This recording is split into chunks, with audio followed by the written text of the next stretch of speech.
Hello students, in this session we will continue with theorem number 10.8. The angle subtended by an arc at the center is double the angle subtended by it at any point on the remaining part of the circle. Okay, the meaning of this statement is किसी एक circle में एक arc ने centre पे एक angle बनाया है और एक एंगल सर्कल पे बनाया है। तो अकॉर्डिंग टू दिस स्टेटमेंट जो सेंटर वाला एंगल होगा वो सर्कल वाले एंगल से डबल होगा। That is the meaning of the statement. अब ये स्टेटमेंट हमें प्रूव करना है। Let's do it. First of all what we have given is an arc P Q of a centre circle subtending angles POQ at the center and angle PAQ at the point A on the remaining part of the circle. सबसे पहले तो we have a circle.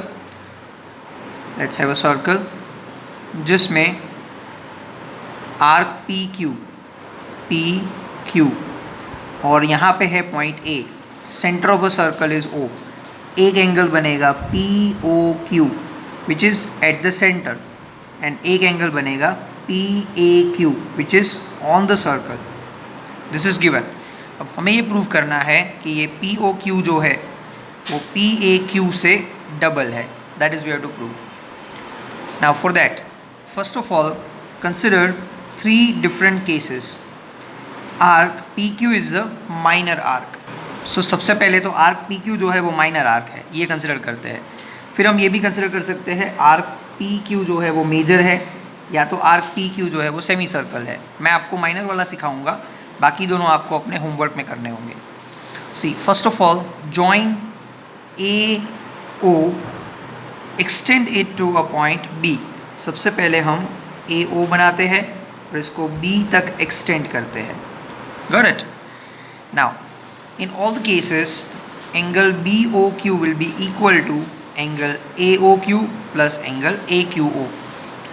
ये जो angle है B O Q ये एक external angle होगा, मतलब इसका measurement opposite interior O A Q और ए क्यू ओ के प्लस जितना होगा.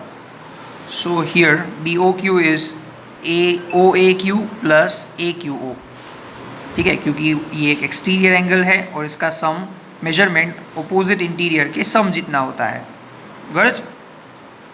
अब we know that OA and OQ both of this are radii of the circle, मतलब ये दोनों होंगे इक्वल, यानी कि ये दोनों एंगल भी हो जाएंगे इक्वल क्योंकि ये एक आइसोसेलेस ट्राइंगल बन गया है. Let's write that down. So angle OAQ is equal to angle OQA. पर हमने BOQ के लिए तो फॉर्मूला ऑलरेडी सेट करके रखी है. BOQ is equal to OAQ plus OQA. तो OQA की जगह पे हम पुट कर देंगे OAQ, यानी कि राइट साइड में हमारे पास हो जाएगा angle OAQ plus angle OAQ. That will be 2 times angle OAQ. So BOQ will be equal to 2 times angle OAQ. Got it? और इसी तरह से लेट्स ऑब्जर्व द फिगर.